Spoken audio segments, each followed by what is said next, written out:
Drama viral di media sosial muncul ketika seorang influencer dengan akun @valerival26 mengkritik produk lip velvet yang diduga dari merek Emporia. Ia menyebut produk tersebut sangat kering, tidak sesuai klaim, bahkan bisa membuat bibir menghitam. Valeri juga menegur para influencer lain yang dianggap tidak jujur dalam review demi endorsement. Pernyataan Valeri memicu perdebatan. Banyak netizen yang budiman dan influencer lain menanggapi dengan sebagian besar menegaskan bahwa hasil pemakaian produk kecantikan bersifat subjektif, tergantung jenis kulit atau bibir masing-masing. Beberapa influencer membela produk Emporia, menyebut bahwa jenis lip velvet memang cenderung kering karena memiliki hasil akhir matte. Mereka juga menilai bahwa menyalahkan produk secara umum hanya karena tidak cocok di satu orang bisa menjadi bentuk kampanye negatif yang tidak adil. Selain itu, ada juga yang menyoroti cara penyampaian review Valeri yang dianggap terlalu emosional dan menyamaratakan pengalaman pribadi sebagai kebenaran universal. Drama ini menyoroti pentingnya edukasi konsumen soal tipe produk, serta tanggung jawab influencer dalam memberi review secara jujur namun tetap proporsional. Reaksi publik menunjukkan bahwa transparansi dan etika review masih menjadi isu penting di dunia beauty influencer saat ini.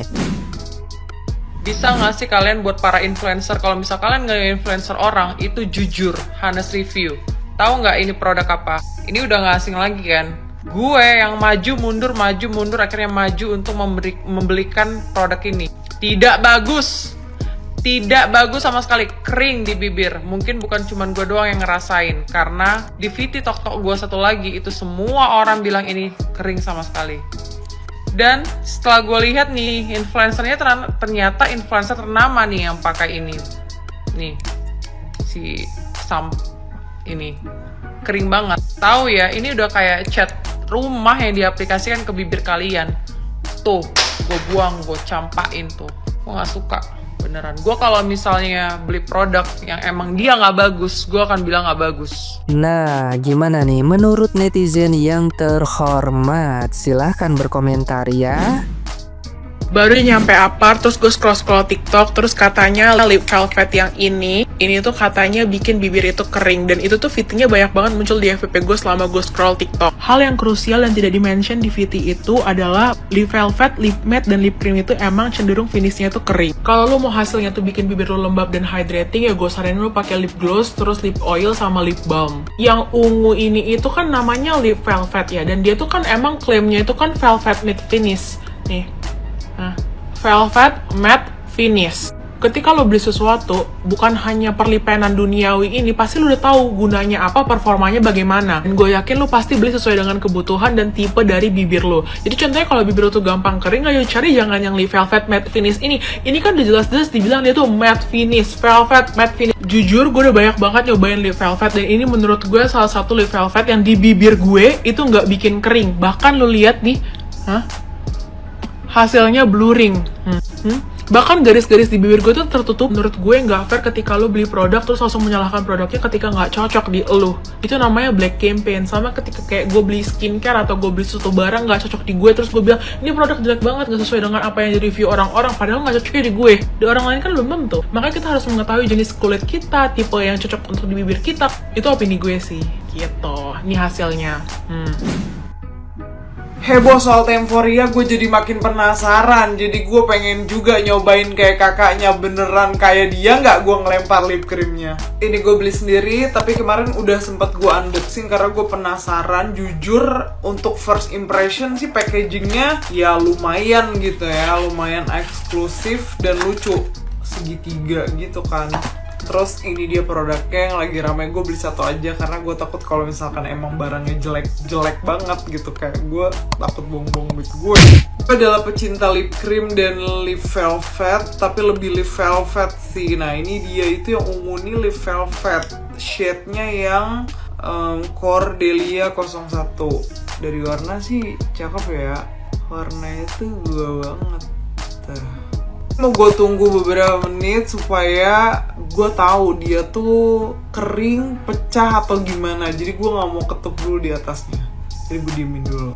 Kata kakaknya kan dia ngerasa pas pakai ini tuh kayak langsung kering banget, terus kayak pakai cat tembok. Tapi menurut gua untuk lip velvet emang ini agak lebih kering ya, tapi bukan yang kayak cat tembok juga gitu. So far di bibir gua masih oke, tapi emang langsung kayak nempel banget gitu loh. Sekarang ini udah gua pakai di kedua bibir gua. Tetap sih emang untuk velvet dia agak kering, tapi bukan yang kering banget gitu, enggak sih. Menurut gue kalau gue pun pakai di gue masih aman sih ya. Tapi emang dia ada kayak nggak rata yang full gitu loh, masih ada kayak garis bibir kita tuh masih kelihatan gitu, bukan yang bener-bener cover banget. Tapi so far warnanya cakep dan buat di ombre kayaknya oke. Jadi kalau menurut gue sih untuk gue pakai sih masih oke aja gitu, nggak sampai gue buang.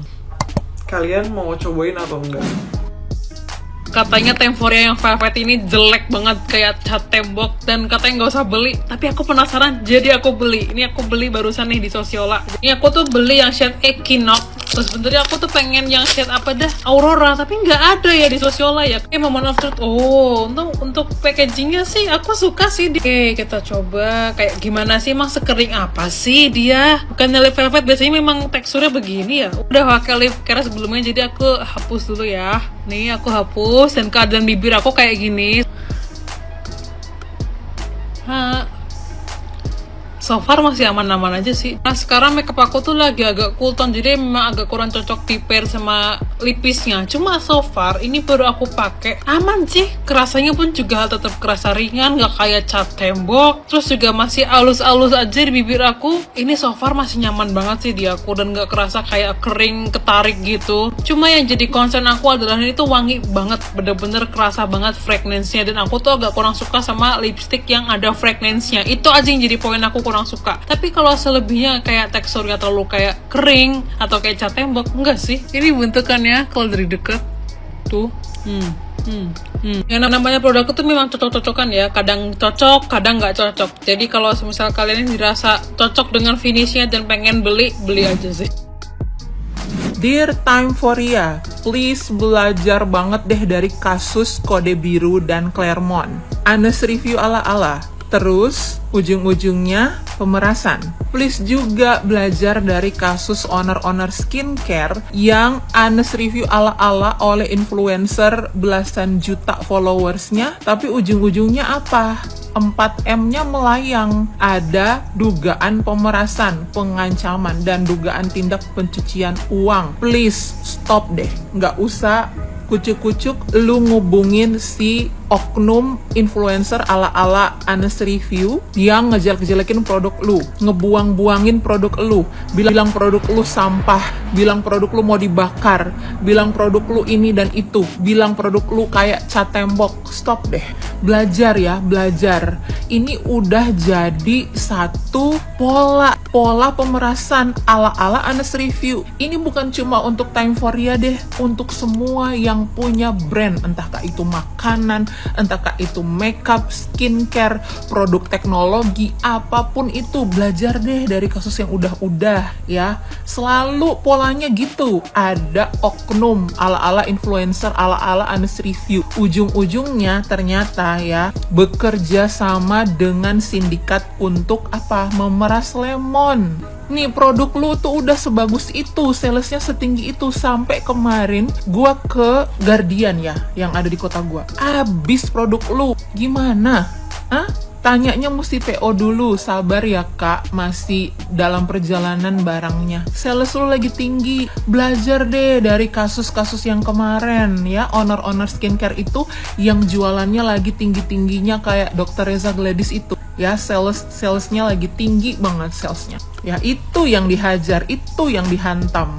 Honest review, ujung-ujungnya uji lab manipulatif, ujung-ujungnya 2 juta Singapura dolar dimintain. Udah deh, belajar deh. Nih jangan sampai ya Timeforia ya, lu ada ngehubungin itu oknum influencer ala-ala ya. Jangan sampai nanti lu dimintain duit. Jangan sampai, gue cuman kasih tahu aja, kasih ingetin aja, jangan sampai. ya. Nih, kalau enggak dia ujung-ujungnya pemerasan, itu black campaign. Jangan sampai juga itu oknum yang ngejelek-jelekin produknya lo, Time for Ria.